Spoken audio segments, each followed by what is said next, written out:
Hello and welcome to the Lost Art Podcast. I'm Garen, I'm here with Paul. How are you? How's things? And this week we're going to be doing Famous After 40. Yeah, it's pretty self-explanatory, isn't it, though? Yeah, it makes sense. But tell them what it is anyway. Okay, so basically what we wanted to do was we wanted to do acts or bands or singers or songwriters that kind of made their name for themselves around the age of 40. We're saying after 40, but we're giving ourselves a couple of years. Late 30s, 40s. Even that is pretty impressive if you make it after late 30s to 40s, yeah. And you know what? The more I was thinking about it is like, maybe we're doing this because both of us have had a musical release in the last few years. I 100% assumed. That was why we were doing it. Maybe we're doing it, David Brown. Both of us are touching the cloth of 40. Close. Very close. And we've both released music recently. Well, by the time this comes out, maybe you'll have my stuff out. I don't know. But I wonder why it popped into our heads to do it. But maybe. It's definitely the most difficult time to do it. Like, well, you know, yeah, I think so. 60 is probably harder, but what I'm saying is, usually your cut-off time is 25. Yeah, well, it seems to be that if you're not recognised by the time you're kind of 30, say, that it's over for you. Yeah. Let's be honest. So what we're looking at here is we're looking at a bunch of outliers who waited. No, that's a lie.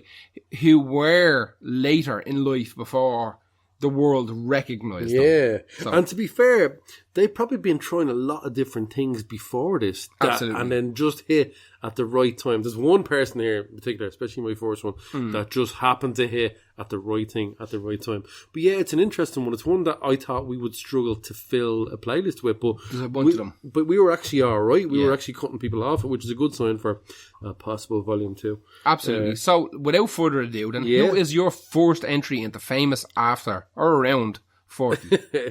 He's definitely after 40, and it is John Paul Larkin. Now, you say, I thought you said famous after 40. When you say Larkin, I say John Paul. I say John Paul, and when I say famous, you say who? So I said John Paul Larkin, the famous Californian-born singer-songwriter, born in 1942, suffered with a debilitating stutter. Some of you have already copped who I'm talking about. Which haunted him for his whole life as a child. Relatively unknown until he reached the grand age, Gar, of 53, where he sold millions of copies of He's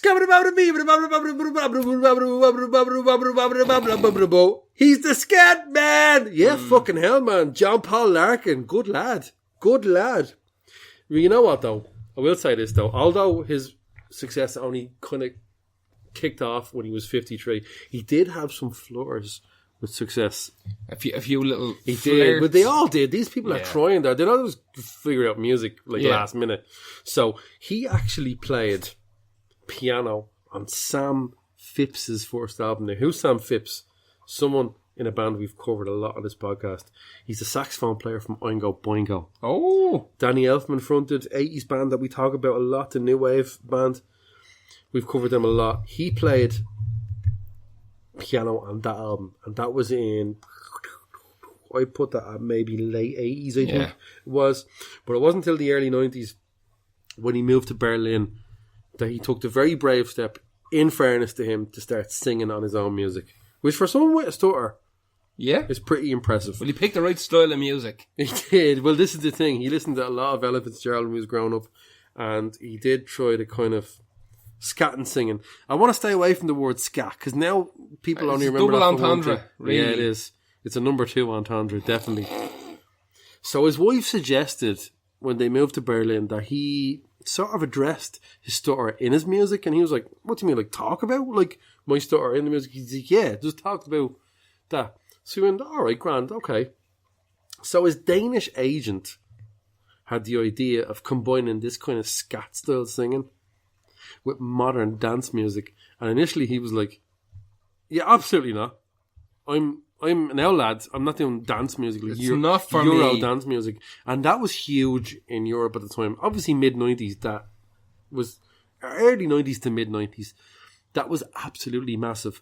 So the Scat Man said, okay, look, I'll give it a go. and Shaney Mac car. I know, it was you. I remember. Shaney Mac. I remember. Bop.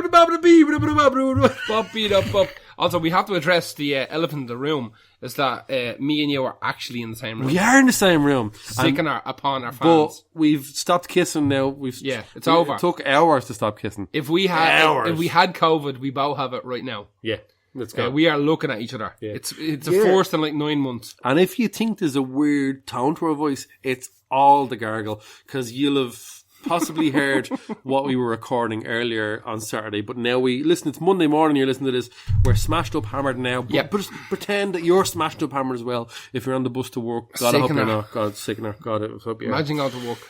But look, Larkin himself said, I do not want to do this kind of dance stuff. People laughed at me my whole life at me stutter. And if I then try to do dance music in my 50s, people are going to laugh at me even more. But look, it took off absolute gangbusters. I love saying that. Gangbusters is one of my favourite phrases. It took off gangbusters. I don't get to say it enough. It took off gangbusters. And Scatman, beep, bop, bop, bop, bop, absolutely fucking miles ahead in the charts. Do you know, here's the weird thing, right? It sold millions, right? This single sold millions. It went to number 1 in Austria, Belgium, Denmark, Finland, France, Ireland, Norway, Spain, Switzerland, but not his home country of America and not his adoptive country of Germany. Really? Now, it did do well in Germany. It went to top 10. But that's kind of weird, isn't it? If you think about it. Strange. An American-born man, Californian, moves to Berlin in his 50s. This is crazy, man. This story is absolutely crazy, right? So he was monstrously big in Japan.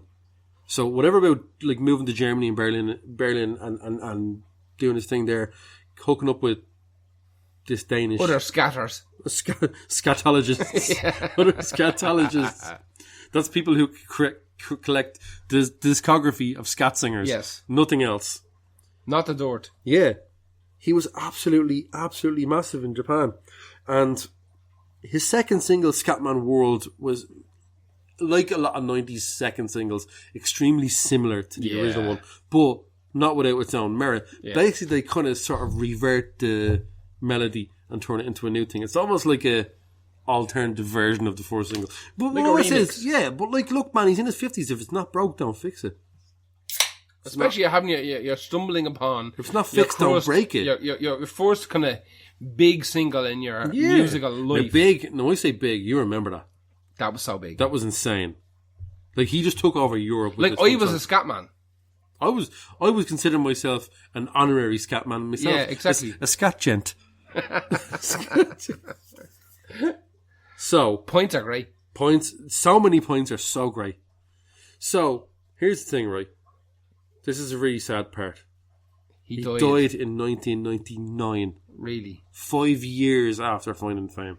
That's fucking cruel. His whole life been a musician, hiding behind the piano because he had a bad stutter, moving to Germany, finding fame there with a really unusual mix, if you think about it.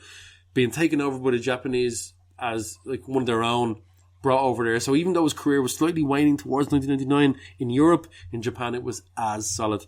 He had loads of singles and a special Japanese album. They have a special Japanese album. Of course they do. Them import albums. I've been a fan of those for years. I often bought those. Yeah, like I know a lot of my favourite bands have a Japanese album version and they'll have an absolute banger on it that you're like, hang on a minute. Where'd that come from? Yeah, exactly. So, his third and final album was recorded in 1999 while he was suffering from lung cancer and he died in the same year.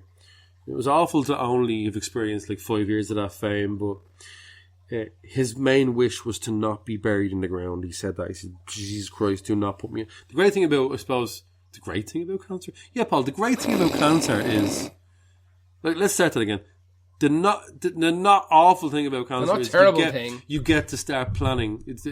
You get to start planning some things rather than being hit by a fucking vehicle or whatever like that. He got to tell his wife, please don't bury me in the ground. I don't like that. So he was scattered off the coast of Malibu. Scattered? Scattered down. That's bad. Scattered off the boat in Malibu. No, apologies that's fucking bad. To Scatman's. He's making me laugh at horrible stuff. He was while his friends and a jazz trio played on the boat. Okay. So Scatman, he was a recipient of the American Speech Language and Hearing Association's Annie Glenn Award for outstanding service to the stuttering community and the National Stuttering Association. Why wouldn't that be? Do you not remember? Do you not remember when Kanye West released Yeezus? Oh, you don't remember because you were like, yeah. To be fair, even at the time, I was like, whatever. We'll listen to it later. No. And he had that we're going to shake this club like Parkinson's. Yeah. And like the Parkinson's Association of England went after him. No, these associations exist to create awareness for people with issues. Are you into awareness? Well, apparently my Facebook page and the fact that I'm lost like most of my friends would suggest yes. Yeah, okay. I have. Well, I don't know, man. I like a level playing field with everyone. Do you know what I mean? Yeah, I'm kind of the same. It's like you can have like a bit of awareness until it's exclusionary. Yeah, I get that, but like I don't want to be a bore, and I've definitely become a bore in the last year because I'm sitting at home on the internet. Of course, I'm going to be socially justicey. Of course, I am. There's nothing else to do, was there? There's nothing else to do. But like honestly, as like what you're saying there, I do believe in a level playing field for everyone. If I'm having the crack, and I feel like there's someone not having the crack, I'm like, why are they not having the crack? Oh, they're not allowed to inject yourself. They're not allowed to have the same amount of crack as we are because of the lack of tickets. Like sick in a long time. Okay. Those pubs for I don't know. That's how we feel about that. Like drink tickets. It's all like drink tickets where like if you come into a place and you get like a lot of drink tickets and someone else has like two, you're like, oh man, I don't know. You should have like one of them. I don't know how to explain social justice and not sound like a fucking Scatman Joe. Scatman Joe. Scatman Joe. Scatman. Who's your first famous actor? So my first one is Willie Nelson. That's a good one. That's a good one. Willie Nelson was born in 1933. Was he not like famous at 12? No, Willie Nelson didn't have a hit until the 70s. Fuck. And by the time he had a hit in his, not in his 70s, but their 70s, Jesus Christ, he was 40. And it was with Shotgun Willie off the album Shotgun Willie, which was in 1973. That's a great name. It is a great name. Now, what's weird is you listen to this song, and it's almost more of a soul song than it is of a country song. Because he only got famous when he was exposed to like outlaw country. So he was playing regular kind of country music and nonsense. She left me. Exactly. So he was playing absolute nonsense until like 1973, and someone played Outgun. Jesus Christ. Outlaw Outrun synthwave country. Outrun, yeah. Good game. Outrun is a great game. It is. He was playing Outlaw Country. Fuck my life. Around 1973, and that was around the time that he started getting famous with Shotgun Willie. So he was one of those guys who he wrote his first song at like age 10 or 11, and he had been involved in the music business for years and years and years. But it was only at the age of 40 that people start actually paying attention. I'm going to be honest with you, most of my people that I picked for tonight's playlist, they had been doing the rounds in music for a long time. Oh, yeah. Like, this is famous after 40, not like just took up the guitar a minute ago. So at 40 years of age, Willie Nelson comes out with this album, Shotgun Willie, after jumping record label a couple of times. They decide that this is the particular sound for him, and he decides this is the particular sound for me. And he says, you know what? This is a bit of me, this is. And he says, this will do me. So he signs with Atlantic Records after jumping between 2 or 3 different record labels. And they're putting out the normal kind of country stuff. They're having nothing to do with him. But by 73, country is a big thing with Waylon Jennings and all that. And he's like, I like it. I think I'll have a shot at it. But this song, what's interesting about Shotgun Willie, when you listen to it, has much more soul music influences than kind of outlaw country or regular country. There's brass in it, and it's really weird. Now, poor old Willie Nelson, by 1990, all of his assets are seized by the IRS, the Internal Revenue Service, and they say that he owes them $32 million. 32 hang on, Miggledy dollars. Right? $32 million.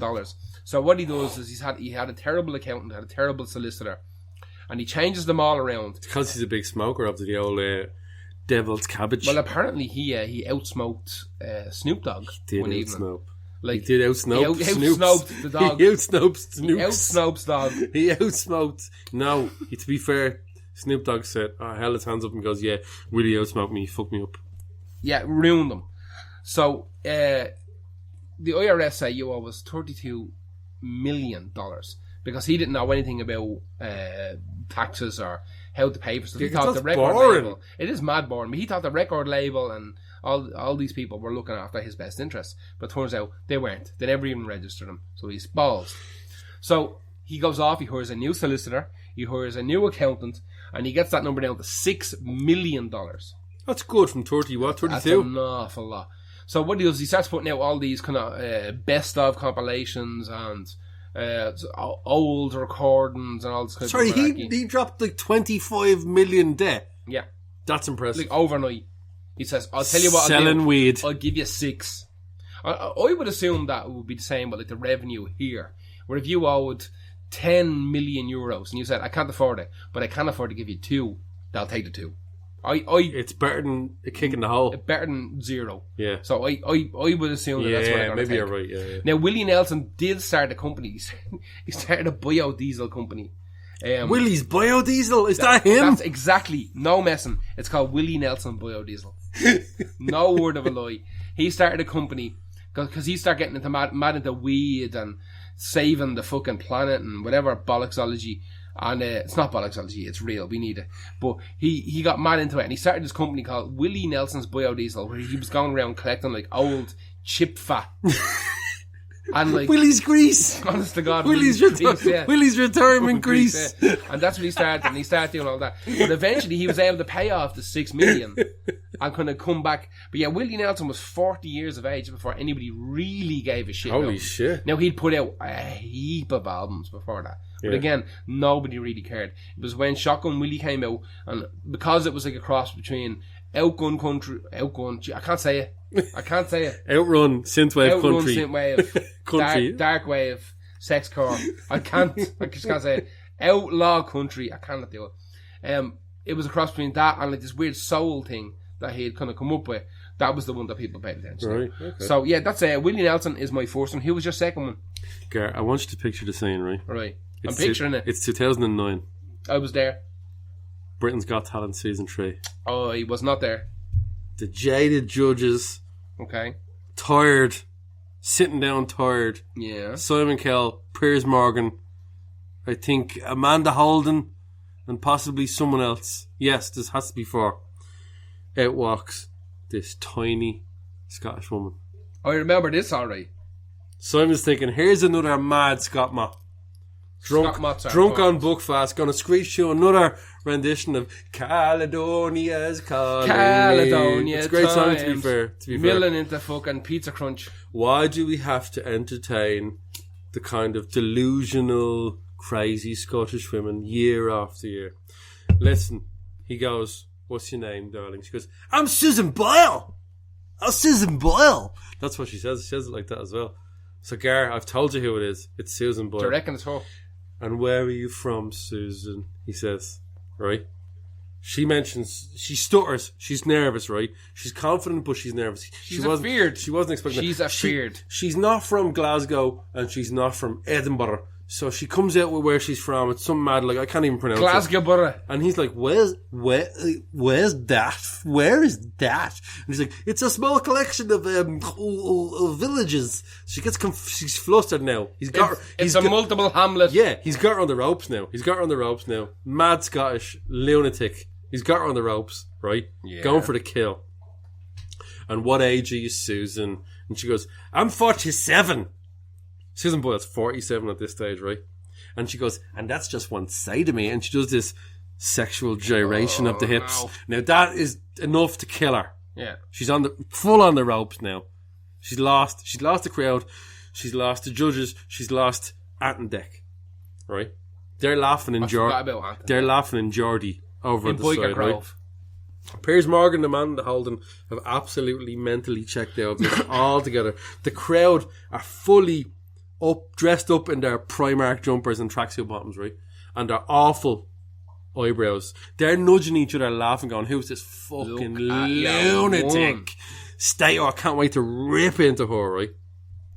Simon says, and who do you think you can be as successful as? Now here's where she does the reversal. Alright.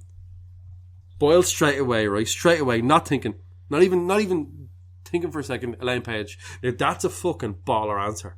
Because that's not overreaching. That's quite clever. It's in the same demographic as someone her age. Yes. She hasn't said fucking Whitney Houston or Madonna, someone who's like been an iconic artist from their teens to their 30s. She hasn't. She's gone clever. She's gone Elaine Page. And that's when Simon Cowell goes, holy shit. Okay. You can see his eyes change. He goes, okay, that's not a bad answer. Elaine Page. Her sights are set at Elaine Page. Grant. Let's give her the time to hang ourselves. Yeah, exactly. Yeah. That's what it is. Simon goes, and what are you going to sing, darling? Now, I'm like, in my head, I'm like, please don't sing it from the last 10 years. Please, because you're going to feed them. You're going to please don't sing anything with any sexual connotations, any like, wanna be dirty. Don't sing anything like that. Don't sing Lauryn Hill because it's fucking going to make you look stupid. She goes, right. I'm going to sing a dream from Les Miserables. And that's when I knew, oh shit, hang on, she knows exactly what she's doing right here. Shit, Gar, she's playing it right. She really is. She's absolutely playing it right. Playing the crowd. Yeah, you can't slag her for a choice. However, it's a monstrous song. Yes. Monstrous. Big time. She could get ruined by this physically. Her vocal cords could break halfway through this. Mm-hmm. There's a load of doubt in the judges' faces, as well as the scaldy crowd, all nudging each other. Oh, she's a fucking nut. I can't wait for me garlic cheese chips after this. Yeah. Pray silence. Susan Boyle begins to sing. She starts singing. I dreamed the dream in time gone by. Crowd starts fucking losing their shit. They do that thing where they shoot straight to Simon Cowell. Yeah. What's his reaction? Jaw drop. Absolutely. Did that big face, that big dumb face. I wasn't expecting anything like that from... Yeah. Look. Big cheer. Simon's shocked. Maybe she's not a battered Mars bar soaked in iron brew and Highlands whiskey. Maybe there's something more going on. Maybe she's not turf flavoured. Maybe she's not an absolute turf bog goblin. Maybe there's something we can sell here. Right? And Atten Deck in the corner going, you didn't expect that. Off the side of the stage. You didn't fucking expect that, you pisshead. Yeah. Well, sorry, Ant. Yeah, though. Fuck you, though. How about them? When hope was high and life was living. Crowd starting nudging each other going, yeah, I knew she was good. Yeah. Lawyers. Yeah. Garda lawyers. Full lawyers. Fucking full-blown lawyers. Pretending they knew that she was a banger of a singer straight away. No, I knew by looking at her she was really good. The moustache doesn't even interfere with her We're singing. literally talking about Mrs. Doubtfire meets the Home Alone pigeon woman. Grim. Giving it the massive one on the biggest stage in the world, right? Now, the rest is history. However, you should know that she didn't win the competition. Diversity Dance Troupe won it. But they can't sell records because do you know what a dance troupe record sounds like?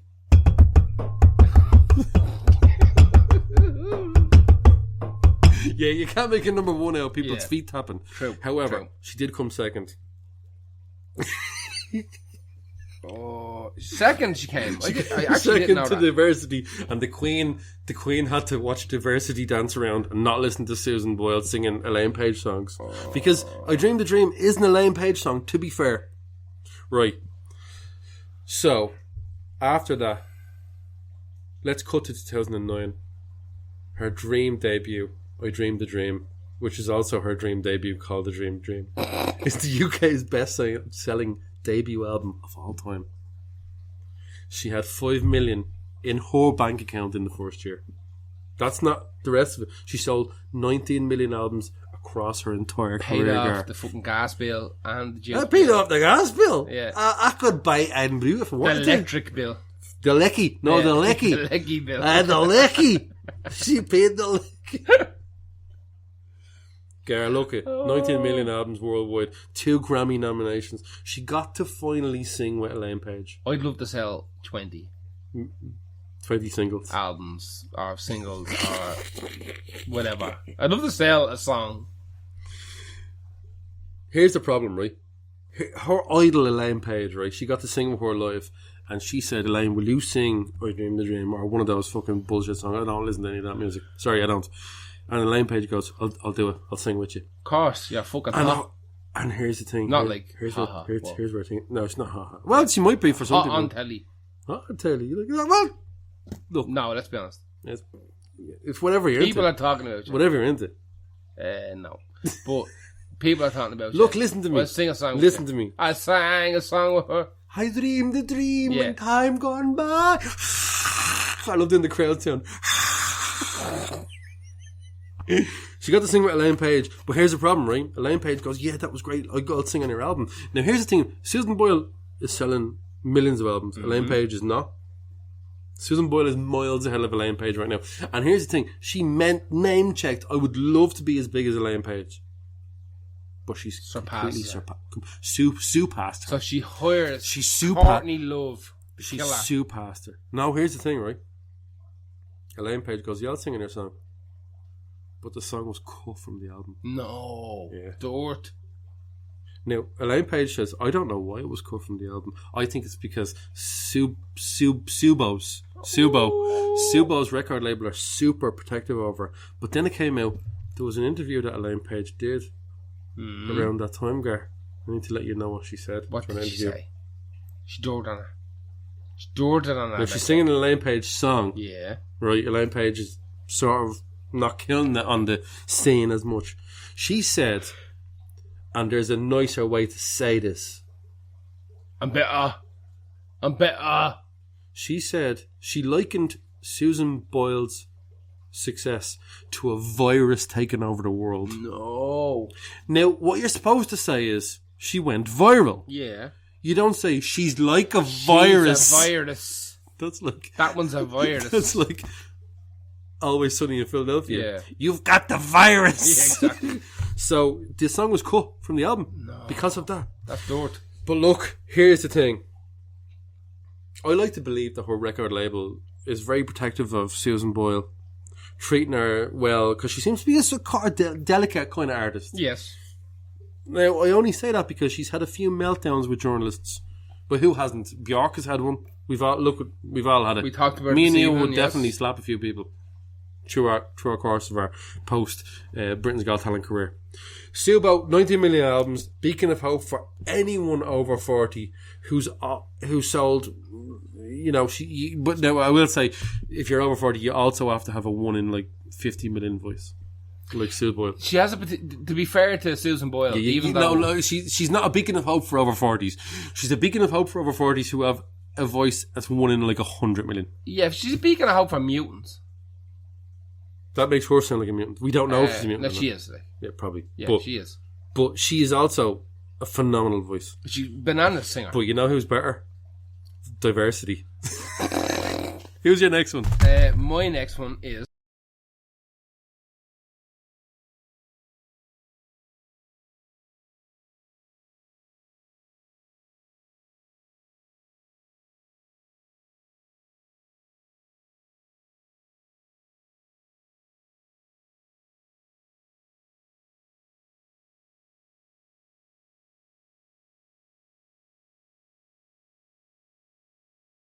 it was at this point, folks, that we had to stop. We'd been drinking from early. That was the first podcast we'd recorded together in months, and we'd done it on the same night that we were doing some audio video stuff for another project for Lost Art, and we were just too drunk. I'm not gonna lie to you. Yeah, it was just we were like it would have went. The podcast would have ended up 5 hours. Easily, like we were half an maybe- hour in and 3 songs in, and it was like. This was after we'd done about 2 hours of footage for Yeah. the videos. Exactly. We were just smashed up, and I'd forgotten my notes as well. So I was trying to remember everything while like whizzing around on the internet on my phone. And then I think we paused it once or twice, and the microphone got disconnected from the laptop, and it kept coming up these errors. And like it was an easy thing to fix, but I was just too drunk to do it, and I kept making it worse. So we had to call it, and we said, we're gonna finish this remotely, like the last kind of 9 months worth of podcast. So today we're going to finish this podcast. It's the first ever podcast we've recorded in 2 different places. So that should be fun. Actually, That's mad. It's a first for us. 3 different places. We've got where you're living, where I'm living, and where we were together last week. True. Holy, That's very true. Holy God, Miley. Oh, yeah, I haven't listened back to what we recorded there, but so it'll be interesting. I can't remember, so it'll be interesting to hear when this goes out, like the difference between the two. Yeah, it's definitely I'm going to drinking. sound different. I'm drinking now. If that's any good. I am not. I'm in bits after last night. After last night, I am in bits. We had a big session there on Wednesday when we were doing the video and trying to record the first bit of this podcast, and then last night we had a live show. Everyone was on target for the live show except me missus cracked open a can of stout I got her that was like 8.5%, and she was like, I don't like that, so I just grabbed it and I smashed it into me, and that was the straw that broke the camel's back. I was jaded last night. I'm still jaded, but look, I think the start of this podcast was probably great, so I'm going to try and continue on that level of energy that I definitely don't have right now. But we're going to do it. I can barely read my own writing here. Like, that's the level I'm at. People are listening to the podcast going, "Oh, this just took a shit turn, didn't it?" No, it didn't. I won't let that happen. Okay, so the last thing you said to me, Helmut, was who's your next one? Exactly. So my next one is Charles Bradley, and I picked the song "Changes," the Black Sabbath cover, just because the original is great and his version of it is super. He makes that song sound like it was his and Black Sabbath covered it. That's how good he is. I think I'm going to go online and tell people like what the best cover is, and I'll say that Black Sabbath's cover of Charles exactly Bradley's Changes. I do that all the time now. It's my new thing, and watch people lose their fucking mind. Yeah, people have fall for it. And do you know what? I made it even worse. I did it with the Johnny Cash thing. I don't know if you saw that. I mentioned on something at the Johnny Cash thing, right? And I wrote, I said underneath it as well. Someone goes, I don't think so. That's Johnny Cash's version. I went, or that's Nine Inch Nails song. I was like, no way, man. Johnny Cash has gone since like the 80s. That got more people annoyed than the fucking original comment. Look, how are we going to the 80s? He did fucking Falls in Prison in the 50s. I was sitting there going, oh man, I'm back in throne again. Here we go. Anyway, that's what I'm going to do with Charles Barkley here. Charles Bradley. I know. Charles Barkley, wasn't he a basketball player? He was. Yeah, see, this is folks, I'm not gonna lie to you. You're not getting much out of me here now tonight. We will. I'm going to get the best out of you. All right, I'll do me best. Is someone getting the best? The best. The best. Charles Bradley was born in 1948 in Gainesville, Florida, which is a mad place, right? Florida. Generally, yeah, Florida's mad. Gainesville's particularly mad. There's a big festival on in Gainesville every year called the Fest, which is really famous. Good name. The Fest makes sense, doesn't it? Really, yeah. So he's abandoned by his mother at 8 years old, and he's raised by his grandmother, and so he's apparently it wasn't the greatest of places to be growing up anyway. Gainesville, he was kind of always in trouble and stuff like that. But by the age of 8, his mother arrives back on the scene, and his mother lives in Brooklyn in New York. And she's like, listen, I want my child back. I'm after kind of getting me bits of bobs back together again. Yeah. So is there any chance that I can get my son back? And he's 8 now. And legally there's a full chance, yeah. But yeah. So the granny's like, listen, it's up to him. And he goes like, I've been living with my granny for fucking years. Even though you abandoned me when I can't remember, I'll go and live with my man in New York. That sounds like it'd be better than Florida. So off he goes. Now we had a sister as well who had been living with the mother. I think he had a much younger sister who the mother I think might have had in New York. So in 1962, him and his sister go to see James Brown, and he gets full-blown obsessed with James Brown. Like, spends all day humming and singing James Brown songs. This is all he wants to do with his life, is like go and see James Brown and sing James Brown songs. Yeah. So eventually gets a pain in his hole and he runs away from home. Now, one of the main reasons apparently he runs away from home is that his mother was still a bit of a scumbag and made him sleep in the basement of the house. And the basement didn't even have a floor.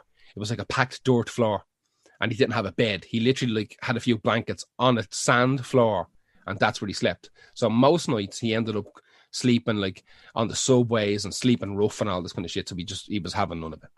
Yeah, that's fucking rough. Yeah, it's rough as fuck. So he gets a job as a chef. He joins this weird thing called the Job Corps, which is like, I don't think it exists anymore. The Job Corps seemed to be almost like the dole, but they could send you anywhere. Like, you'd sign up saying, I need a job anywhere. I have no family. I don't give a shit. And they say, like the international dole or something. Yeah, exactly. International, national dole. Yeah. Like, so they turn around and say, like, well, there's a job sweeping streets in Orlando or whatever. And he's like, yeah, whatever. So he gets a job as a chef. So that's us now, by the way. That'll be us now. Pretty much. He gets a job as a chef. Chefs for a while. while singing and kind of in the kitchens and singing James Brown songs. And everybody's like, you're really, really good at that. So I was like, do you reckon? And they said, do you know what? You should enter into a couple of like James Brown lookalike competitions. So he's like, oh, right, yeah, I'll go do that. So he goes off and he starts entering into James Brown lookalike competitions and like talent shows. And he's like winning them and stuff like that, you know? Yeah. And after a while, he gets a pain in his bollocks with that, but he's making a few bob he gets a pain in his bollocks doing the chefing work. And he decides, do you know what? I think I'll just hitchhike around the country and like follow the James Brown circuit. So he starts up like this kind of little one-man show called it Black Velvet, I think is what he called it. And he just travels all over America and Canada doing James Brown gigs as Black Velvet. He has like backing tapes. He shows up to a bar. And he says, I'll do like a 2-hour James Brown show for like 50 quid and a burger. And they're like, all right, yeah, off you go. So off he goes, does this for years and years and years. He gets discovered by this record label. The record label are like, you're really good, but you're a bit old. Like, how are you? At this stage, you might have been 49 or 50. The record label are like, are you doing James Brown like stuff because you played with James Brown and like you're one of the old Motown or Tanya guys or something? And he's like, no, I just really like James Brown. So they should have said it doesn't matter now, but exactly. yeah. So they turn around and say, well, around 2001, they turn around. They say, well, why don't you come and do some stuff with us? And he says, like, all right, yeah. So he rocks up to this record label, the recording studio, and there's like a house band. And the house band are like, okay, have you got music for us there? And he says, no. And I said, what do you mean, no? He goes, what was I meant to have like my own songs? Because I've just been singing James Brown songs for like 30 years, man. I don't. Yeah. And they're like, oh, man, we've no music. And he says, you know what? Just riff some stuff out there and I'll wing it. And they're like, riff some stuff out? Yeah, like, you know, play some like old school soul kind of stuff. Like, mess around with it and I'll just start singing. And so they were like, all right, yeah. So the engineer presses record and the band just start messing with each other, just like riffing and having a bit of crack. And he just jumps onto the microphone and starts singing whatever comes to his head. And they record it and they're like, that's really good. Like, that's really, really good. So they decide what they're going to do is they're going to do this for years with Charles Bradley. And eventually, it takes them like 15 years, but eventually they get around to releasing an album. And his first album is essentially a compilation of all these kind of riffed up messing sessions with this house band. Like literally 15 odd years of them back and forward, jumping in, not really writing songs, or sometimes he'll come in with like, I wanted to go like, and they go, and he goes, whatever, messes. I'd love to have a band where I can just go like that, do that, and they go, kick like fucking Captain Beefheart. Yeah, like, do exactly. Let's get a band good enough, I suppose they can just pull it out a hole, can't they? So yeah, his debut album comes out in 2011. So yeah, you've got 10 years of being signed. Yeah, about 10 years of being signed to this label and recording material for them. And the first album, as I said, is just kind of a compilation of weird stuff. The second album comes out in 2013 and has this song on it, the Black Sabbath cover of Changes. He was getting real big. Like he was traveling all over the world. People were talking about him, and the dude is in his 50s at this stage. So unfortunately, Charles died in 2017. He was 68 when he died in 2017. He died of stomach cancer, but apparently he'd been slowing down for like the year or two before that. He was about to hit like the apex of fame for almost like this undiscovered act that had been. Yeah, because I remember hearing that cover being done. Some guy playing like electric piano. It was cool. It wasn't as good, I don't think, as everyone was making it out to be. It was brilliant, like great. But the only reason I'm saying that is because I presumed he was famous for billions of years. Yeah. And I just never heard of him. And the name sounded familiar as well. And I was like, so I was like, shit, man, I must have just, I thought I would have heard of it by now. So yeah, I just thought it. So I think that might have been. And that's different. That puts a different slant on it then for me. I was like, okay, I didn't know. Yeah, to me, that's just like someone who's breaking out into fucking doing Black Sabbath. We've seen Johnny Cash do something similar. But I didn't know that at the time. Until he died, actually, and I was like, and then I was reading stuff about when he died, and I was like, he's only like, he's brand new, Jesus, he's brand new, like whatever, like 3-4 years on the go, as like a kind of a marquee name act. He'd been doing little gigs beforehand under the guise of the record label and all, but the record label obviously, like their plan was to make it look like Charles Bradley had been like a singer since the 60s, and they were bringing him back. Like, you know? and get all the hipsters going. I knew he was. I always knew of his stuff because I'll be honest with you, I wasn't even in the mood of lying about it. Yeah. Like, I don't know him. I don't know. Never heard him. That's Exactly. cool though. But you know what as well? Yeah. What was I going to say there? Yeah, I was going to say, like, much like Scatman, it's kind of sad that they only had a tiny brief base for it, but it's better than not having it at all. Probably. Like, so many people die before they were famous as well. That has happened loads of times. More in art than music, but it does happen, and it's kind of sad. So it's good to go out on a massive high, basically. Oh yeah, big time. Like I said, he was one of the acts people were talking about because, again, a lot of people assumed that he was a classic act, like a legacy act that was staging a comeback, but he wasn't. He was a chef, like much like Mark Morrison, Return of the Mac. I was like, I don't remember it the first time round. Yeah, exactly. What you're touring for? Where did you go? You know, that's genius. Yeah, exactly. It's like when Barry Scott comes out from Silla Bang. Hi, I'm Barry Scott, and I'm like, oh yeah, Barry White Hill. Yeah, exactly. Before you've even had a chance to question it, he's already cleaned out, walked up like this lad. He's like, hey, I'm obviously, Barry Scott. You should know me. Well, obviously you are. I know. Yeah, I knew that before. Yeah, I listened to your first 3 fucking detergents. So that's Charles Bradley. Who was your next one? My next one is Mick Mars, guitarist from Motley Crue, the debaucherous teenage rock band, but he wasn't a teenager when he was in Motley Crue. He was a fair bit older. Yeah. I think he was in his mid to late 30s when the band found full success with Motley Crue. People are more than likely going to comment on that because it's sort of unknown what age he actually is. It's he kept it secret. I remember that. Yeah. So I honestly think he was honestly in his mid to late 30s. Like we said, we're not doing exactly fucking 40. Yeah, close enough. But he was known as the old man from Motley Crue by the band when they started. For most of his career, he actually named Motley Crue because one of his old bands, someone said, "You're like a motley looking crew," and he was like, "I'm going to start a band called that." Yeah, for most of his career, he's openly struggled with ankylosing spondylitis. Yeah, he has some weird bone thing, doesn't he? Yeah, well, it's a chronic inflammation of a type of arthritis that affects the spine and pelvis, which is, Jesus, straight to the good stuff. It was diagnosed when he was 17, and it's gotten worse over the years. It led to a hip replacement in 2004.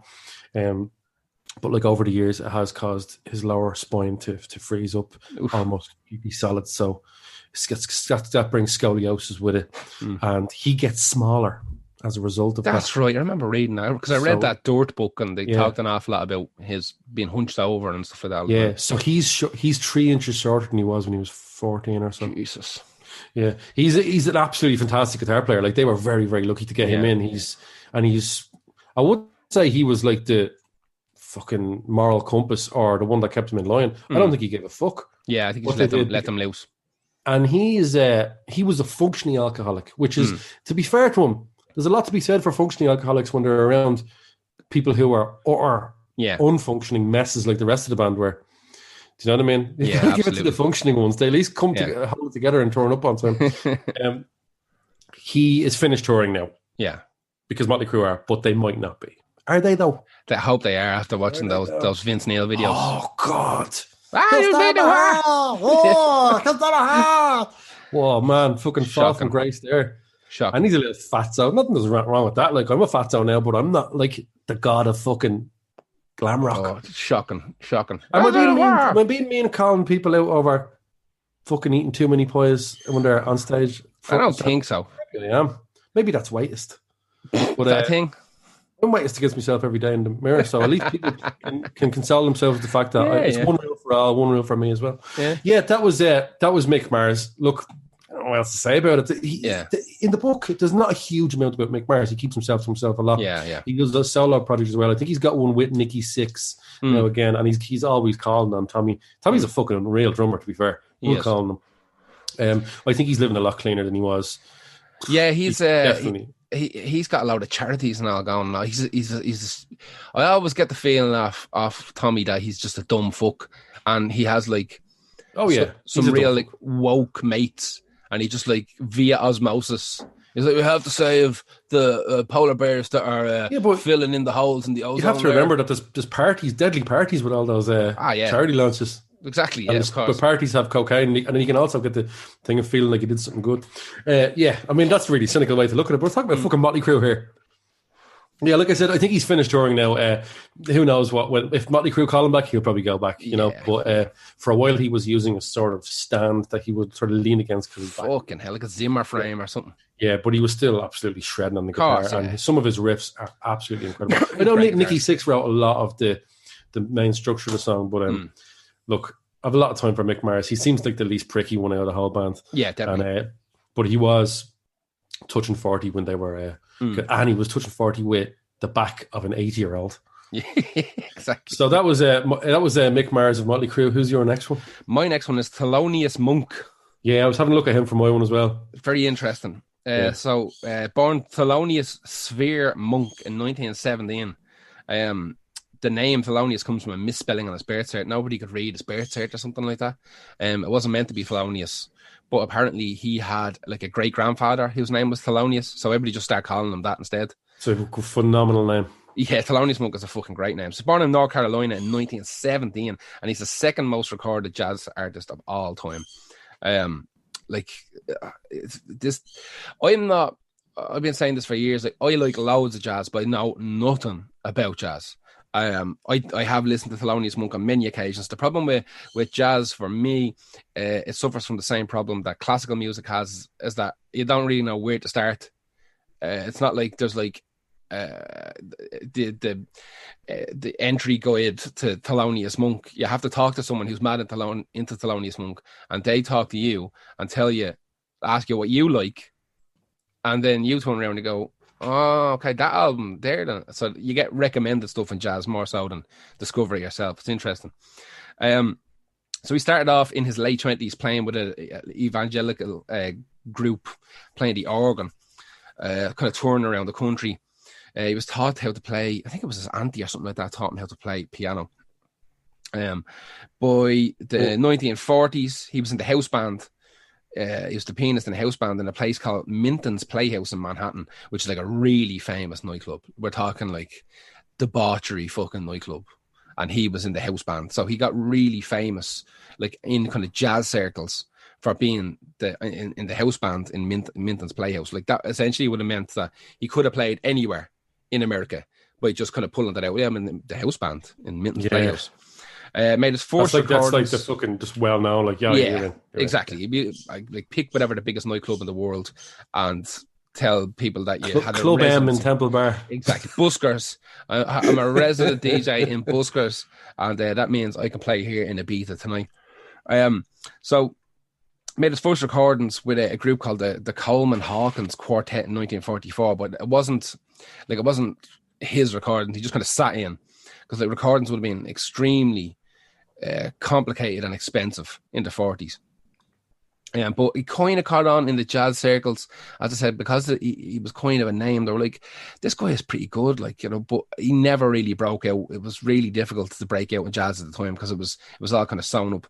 But he kept doing like the little albums himself, and he'd release albums for decades, and nobody gave a shite. Like, he was almost doing them just to kind of satiate himself. Like, he was like, you know, I just want to. I'm into that idea. Yeah, but that's what I'm doing. Yeah, exactly. We're all doing that. Yeah, I've done it myself. Yeah, he just we're all pushing 40. Oh, this is definitely about us, isn't it? Exactly. Yeah. Helmet Monk. So yeah, he kept banging these albums out, and no one really gave a shit. Like I said, he signed to this record label, and signed to a record label, like a decent record label, but nobody would carry it. None of the record stores would carry the albums at all. So we left them, and in 1962 we signed with Columbia Records. Columbia, not a good record. Like, they're great, solid, yeah. But not very nice, apparently. Apparently, yeah. But they'd been signing up a couple of jazz acts, and the name Thelonious just kept coming up in these kind of jazz circles. So he signed to them, and they released an album called Monk Stream in 1963, and that just changed everything. Columbia were behind them. They pushed them to the moon, and that album, everybody bought that album. Like, that's one of those kind of, if you like jazz, you have to own Monk Stream. It's just one of these things. Columbia had kind of copped on somewhere along the line that this dude is really important, like, to jazz. And they literally just strapped a fucking rocket to him. By 1964, he's on the cover of Time magazine. Jesus. Like that's what year was that? 1964. Fuck. He's on the cover of Time magazine. He was actually supposed to be on the cover in 1963, which would have been a year after his album was released, but JFK was killed. and Oh, yeah. his issue that Thelonious was supposed to be on the cover for got replaced by JFK or whatever. They done a big Yeah. fluff piece on JFK, Fuck's and sake. that kind of fucked the whole. Of all the whole luck. thing. Yeah, exactly. So after Monk's Dream came out, like I said, that was it. From that point on, he was like one of the most guys. As I said, the second most recorded jazz artist of all time. The amount of recordings that Thelonious was on is mind-boggling. Like I didn't that's even why write it down. I can't be a proper fan now because I can't get into him now. What's the point? too late. It's too much. Yeah, it's too late. Like everyone's going to give you a different thing. Is there a best of Thelonious? Exactly. But by the time Monk's Dream came out, he was 46 years of age, and he died in 1982 of a stroke. But they kind of kept it secret. I think he might have been living in a home or something like that. And there was a load of shit going on. They were trying to keep it all secret. What was happening to him, but eventually they came out and said it was a stroke a couple of years after he had died, I think. But yeah, it's still to this day considered to be one of the most popular and important jazz acts of all time. But that's Thelonious Monk. Didn't get his breakthrough until he was 46 years of age. There's still a little bit of hope for us here, Helmet. I think so. Still a little bit. So who was your next one? My next one is C-Stick Steve, who found his fame in his 50s. Yeah. That's quite... Now, I'm not saying he was not in music until his 50s. He was, of course. He was born in 1951. He's an American blues singer-songwriter. A lot of people know him. He's very, very, very popular, especially a lot of my mates that won't shut up about him. That's what stops me sort of listening to him. Can't. Whenever I do, too many people wreck C-Stick Steve. I'm like, I have, yeah. Just give me a minute. Yeah. I heard one song and I was like, that's fucking deadly. Yeah. But all I heard was people are awful fuckers for wrecking stuff on you. Ruiners. Because I don't know if it's because we are DJs or because we have like a little fucking music podcast. People are more eager to tell us about stuff, and that's cool. Jump on you Appreciate with it, that. bastards. Yeah. But just chill out when I'm just listening to something else or in the middle. I'll get to it, but I never got to it because too many people said it. And then I think a few years ago, I saw some sort of performance. I finally just clicked on one of the links. I was like, shit, yeah, he's great. He's very good. He is very good. So from the late 60s, he worked as a musician and recording engineer around the US and Europe. And as well as doing other stuff as well, because it wasn't a level where you could just do it all the time. His professional breakthrough came in 2006, as his musician one. That's a long time since the 50s. Damn right. Yeah. It's 51. Like, wow. Is that right? Yeah, I wasn't in the maths of that. I think it's something like that. Too hungover to be on maths. No, I'm not doing that. Yeah. So he made his first UK television appearance on the Jules Holland Hootenanny New Year's Eve 2006, and that's the one. He did a song called Doghouse Boogie and a Mississippi Drum Machine, and that's the one that kind of pushed him. Jules Holland is known for breaking acts. Yeah. Not physically. They don't even break them on the show. Yeah. He breaks them in terms of... Doesn't do that. Imagine that. Right, we're going to break C-Stick Steve here over his piano with a hammer. No, imagine that. Jesus Christ. No, we absolutely broke all over England. And that's actually the first place he started to get really big. Yeah. Now, before that, he wasn't unknown in America because he was good friends with Kurt Cobain. I say good friends. People want to say that. He was well known by Kurt Cobain. They knew each other. Yeah. And he actually began recording local musicians, and one of them was Kathleen Hanna of Bikini Kill, and we talked about Bikini Kill when we were talking about Courtney Love, because she obviously hates that band because Kurt Cobain was with one of the members of, I think, possibly the drummer, Tori, I think it is. So he produced their stuff. He also, this is mad, in 1996 produced Modest Mouse debut. Wow. This is a long drive for someone with nothing to think about, which is a great title. He produced that. That's mad. I found out. I go, hang on a second. So he's like a well-known producer. Not really, actually. So back to 2006, a massive tour followed. Which, fair play to him in the 50s. Going, Niall did a big, massive tour. Well, 50's not fucking old. No, not anymore. Not really. And he's a good, healthy-looking fella. Like he's fairly robust looking. Strong arms on him. Yeah. He signed to Warner in 2009. Was nominated for a Brit Award in the same year, and he was a subject of a BBC documentary called what was it called again? Fuck, jeez. C-Stick Steve's documentary. The show. The show. Yeah. The C-Stick Steve show. I know a lot of people that are way more mad into him than I am. Yeah. They haven't all recognized me. Just be one person that'll go, it'll hook, something will come up and they'll go, this is a cool thing, and this is all I'll talk about for the next month. Yeah. You're like, me and you are the same. The more people yap on about something, the further it goes back on the back burner. Listen, took me like 10 years to listen to Ghost. Like, honest to God. It's like, now shut up about it. It may be a flaw in our character that we just, like, what do you do once you do it and you realise that's brilliant? It's nothing to do with telling someone they were a writer out like that. It's like, you've ruined the buzz. Yeah. Like, we love finding stuff. I don't know. Yeah. I don't mind stuff past me when I get them. But look, that was C6 Steve. You can throw on any song of C6 Steve, and I guarantee you'll like it. You might not think it's the best thing that ever happened because he has got some songs like that. But Jesus, like, he's very, very, very, very good. That was him. Who's your next one? My next one is Leonard Cohen. Oh, that's right. Yeah. Yeah. That blew me away to find that out. I thought he was like 17 when he had his first massive. Yeah. So I didn't know that he was Canadian either. Straight up didn't know he was Canadian. I did not. I can't remember. He looks Canadian. Looks more. It does now, thinking back on it, definitely. Maybe actually, yeah. In retrospect, when I'm told the truth, he looks what is the truth, yeah. So he's born in 1934 in Montreal, in Canada, and he wanted to be a writer. Didn't want to be a singer. Had no real interest really. Didn't attempt music until like the end of the 60s. He was like 33 before he even bothered picking up a microphone, and even then it was more poetry style, kind of beat poetry set to a bit of kind of music. He moved to New York from Montreal because he was kind of chasing writing gigs, and he was doing writing left, right, and centre. And he was doing books of poetry and kind of fiction, and none of it was doing particularly great. But eventually, he ended up moving to New York, and he fell in with the factory crowd, Andy Warhol's crowd.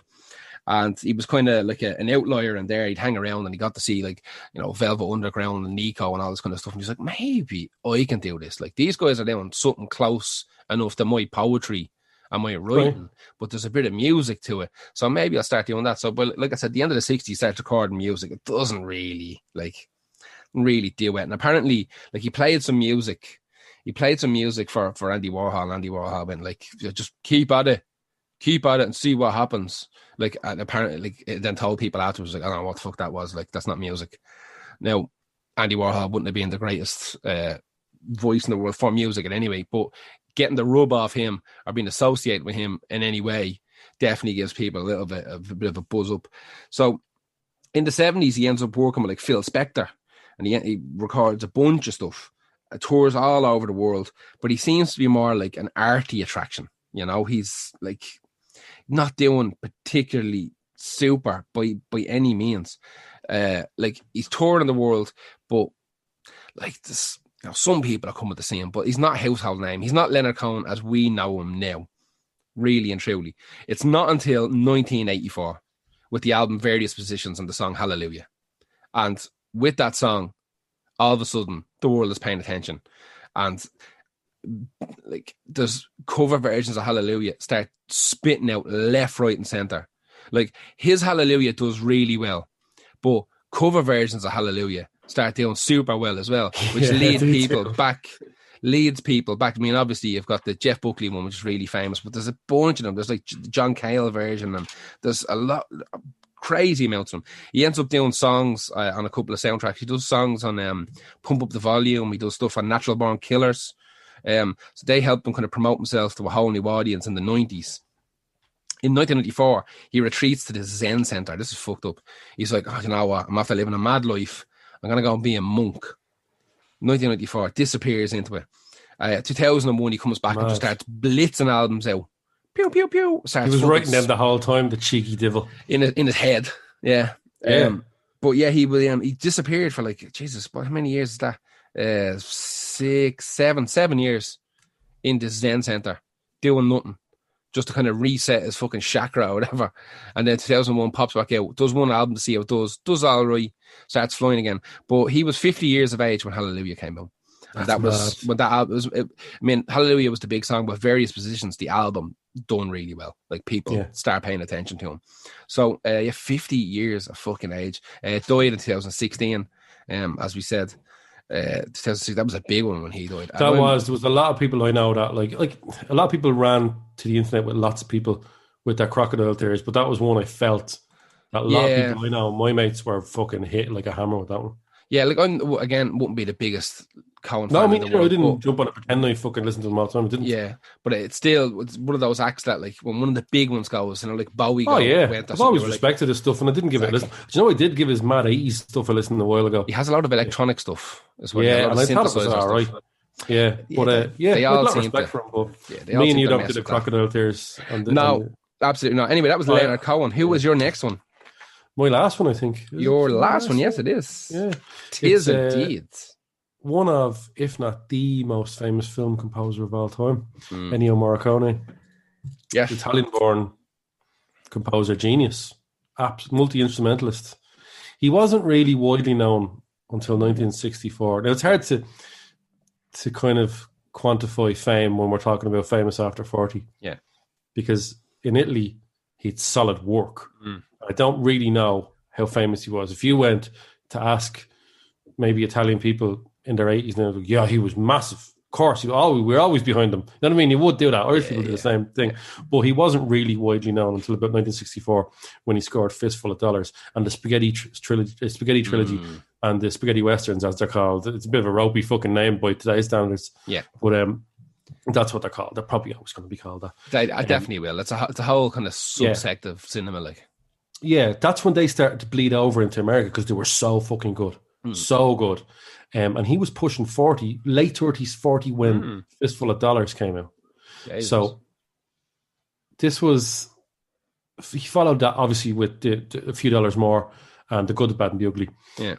But here's the thing. He wasn't even really massively famous at that point because he wasn't doing them under his own name. Ah. He never used to. In fact, he'd often go under pseudonyms like Dan Savio and Leo Nichols, which is the fucking mad one. But I guess that's a good idea. Do you know what I mean? To sort of Westernify. Well, you're already in the West, but you know what I mean? Italy. What? That's not the West. How do you the say Western that? world, Italy. Western yes. world? Yeah, sure, yeah. But if you're talking about like him making the Tripping over geography here. yeah, listen, forget it. Like, forget about it. But it was really outside Italy. People started to take note of him. Then he has scored 200 films Fuck. in his life. He obviously, he died this year. Yeah. And that was a mad one. And you know what annoys me? And it's just typical of me. I'll see him next year. I've never seen him. I'll see him next year. I was the But to be same. fair, like I just didn't have that money, and I didn't always have the nights off. Those ticket prices were crazy for Marconi. They're outrageous, but now that he's passed away, they're very relatively cheap. Exactly. Yeah. Would you pay double now? Yes. Yeah. Well, I'd No. pay fucking triple to go to a gig. I was saying this last night. Yeah. I'd go to a local band's gig now. For No, 50 I'm only quid. messing. No, I'm only messing. I wouldn't stay there. Little metal band, fuck off. No, I'm only joking. Or am I though? I don't know. Don't Sometimes know I say yet. these things and I don't know Soon. whether I'm just a terrible person or not. Whatever. Yeah. Fucking, I don't know. Maybe. Claw Nail, you got to see them. Yeah, they're fucking they're from Tala and they've got 3 guitars. No, all right, thanks. But it's the pandemic. It's the first gig ever since the pandemic. It's free. Free beer and everything. No, I'm all right. Grand. I'll wait till Dead Can Dance come over and charge like 56 quid a ticket. Grand. So the track I chose was Gabriel's Obro, which it's not what you call it, any of the famous ones from the trilogy, but it's from The Mission, which is one of my favorite films. Mission's great, And yeah. Gabriel's Obro is spine chilling. That's one of those hits you right there, especially if you watch any full orchestra tributes of it, or even I don't know. I've never actually seen. Jesus, of all the videos I've watched, I don't think I've ever seen him. Do it live. Conducting it or anything like that. Yeah. Here's a mad one, right? Did you know that Sergio Leone used to play the scores of the films over the set while the actors were doing it? Oh. Sure, it was all getting overdubbed anyway. Yeah, true. So he'd do that to get like a much more like epic feel from the actors. Weird. And they'd heard That's that. cool. Oh, I think that would work. Do you know Think what so, I really yeah. do think that would work? Yeah. I think a few people do that, but it made sense for him to do it. It was easier when the whole thing was sort of getting overdubbed anyway. He made use of very kind of unusual instruments like the Fender Stratocaster that you hear on The Good, the Bad and the Ugly stuff. That would be very odd for a Western choice then, even that. But then, Well, even now, even by classical standards, like using guitars is it's frowned against. Like it's just frowned upon. It's, of course, you it is. never When see someone- it in orchestra. when you see them getting broken out, it's like, oh, a rock guitar. Yeah. But look, it's film composing. That's sort of somewhat sometimes looked down on anyway. Yeah, true. He's done films for Tarantino, Brian De Palma, Roland Joff. Was talking there about The Mission, and Terrence Malick. It's when he broke into real fame in Hollywood and stuff like that. He was 91 when he died this year. He's not only influenced other composers, but he's influenced contemporary artists like everyone at the moment. Everyone, Metallica come out to one of his songs. Exactly. Radiohead have said they were massive fans. That new Mandalorian show, the theme song for that is basically Morricone. Like it's 100% Morricone. But it makes it's sort of like a space western or whatever. So it makes sense. Yeah. So that was my last one. Who's your last one? My last one's slightly off kilter, and it's a guy called Dan Wilson. Dan Wilson was the singer and songwriter for the band Semisonic, if you remember them. For some reason, I liked when I was younger when they were doing the rounds. I didn't know much about him, but I was rooting around at musicians that kind of got famous around 40. And his name popped up, and I was like, damn, this might be interesting. I kind of digging into it, and it was really, really cool. So he's born in 1961 in Minnesota. Started playing music with a band called Trip Shakespeare in 1987, but started Semisonic in 1992. Now, they get signed in kind of the mid-90s and released their first album in 1996. Now, one of these kind of post-Nirvana record label sop up every guitar band in America type of fucking deals, you know what I mean? First album does okay. Like again, it's kind of lost in the mix a little bit, but by 1998 they released the album Feeling Strangely Fine, which had the song Closing Time on it, which was just monstrous. Like that's it's a great song. It is a good song. I actually like that album. There's loads of good songs on that album. They've only fuck all material. They don't have that much material, and there's kind of a reason for that as well. Sorry, yeah. We'll let you do that. It's your bit. Yeah, so he does Feeling Strangely Fine comes out, Closing Time does fucking huge. Singing in My Sleep and Secret Smile both do really big off that album as well. They stopped performing in 2001, but they released a new album in September this year. Now, that can probably rot in hell. I doubt I'm ever going to listen to it. But he starts popping out solo albums in the late 2000s as well. So he's kind of messing around, producing his own stuff, kind of acting the bollocks, whatever. And Rick Rubin turns around to him and says, like, I'd really like to do a solo album with you. And he goes, well, fucking Rick Rubin saying he wants to do a solo album with me. Off I go and I do it.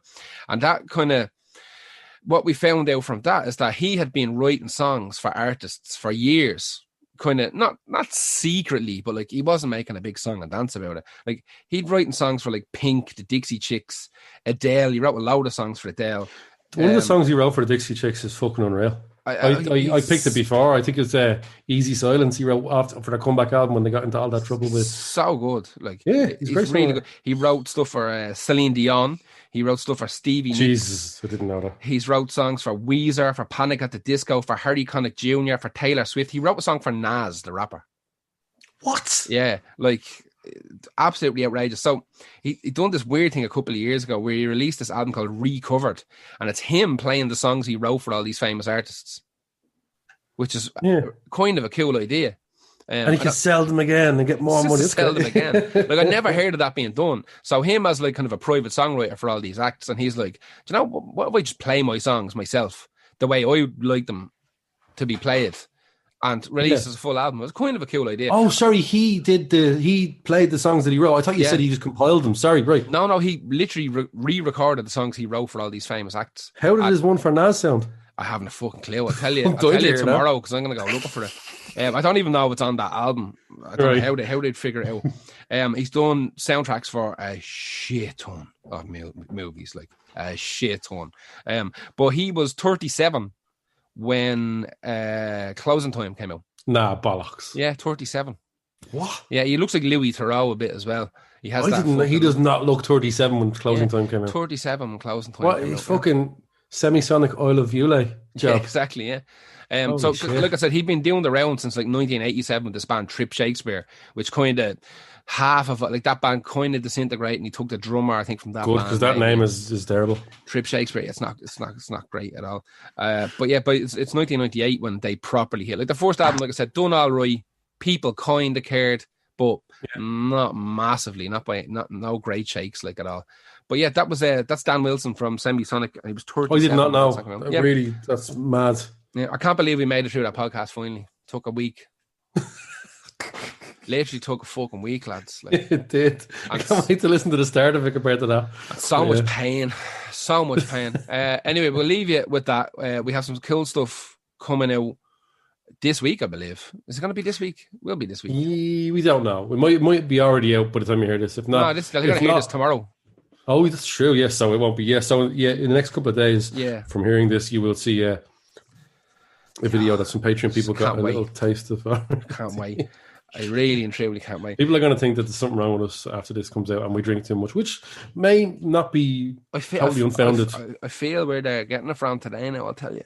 I really do. I wouldn't mind. Where I'm sitting right now, I haven't had a chance to clean up this room, and I'm surrounded by empty cans of gargle and pint glasses. Oh no, the shame. And the absolute shame. And there's full one sitting in front of me, just judging me. There's an empty bottle of vodka and all in here. It's like it's horrific. Like, it's horrific. Anyway, that's us, folks, for this week. As usual, if you like what we do, you go to patreon.com/Lost Art Podcast. That's a subscription-based service that costs you €5 a month. Get you access to loads of exclusive videos and fucking podcasts and random nonsense that we throw up there. If you don't want to get a subscription, go to ko-fi.com/Lost Art Podcast. All the links are there in the podcast feed. And if you have no money, you have no job like us, because this is our job now, that's fine. Just share it. Share it on your social media of choice. That's all we ask for. Do us a favor, subscribe on iTunes or Apple Podcasts, wherever you're getting your thing from. Makes a big difference to us, because the more people that share it and listen to it and subscribe to it and like it, blah, blah, blah, the more these social media websites share it out a little bit more. So yeah, that's it for this week. And we will be back on next Monday with a fresh podcast. Yes. And we won't be back this weekend with a live show, but we will be back the weekend after. Indeed. Keep a look on the Facebook page and the social media. Stay safe. Yeah, stay safe. .ie/wear your mask, you fucking bastards. Because we have to start wearing masks outdoors and all now, don't we? Yeah, well, I wore them when I was walking by a street anyway, because the fucking fuckers coughing. I'm absolutely not fucking breathing in those coughs. You know what? Oh, this mask thing doesn't bother me. I hate wearing them, but to be honest with you, I'm into it. I got a bandana and I wear it around my neck now, like I'm some sort of crap biker. So I always have a mask with me. It's not great, but it's better than, because I keep forgetting the mask. I know, I get that, but it'll do the job if you get stuck. Nothing worse than getting stuck. I've walked all the way to the shops without a mask and gone, so many times. Fuck's sake. It's about 20 minutes to walk for a shop for me. Yeah. So, really? 15 minutes. Over the side of a mountain. Right, we're done. Folks, see you next week. Good night. See you, good night.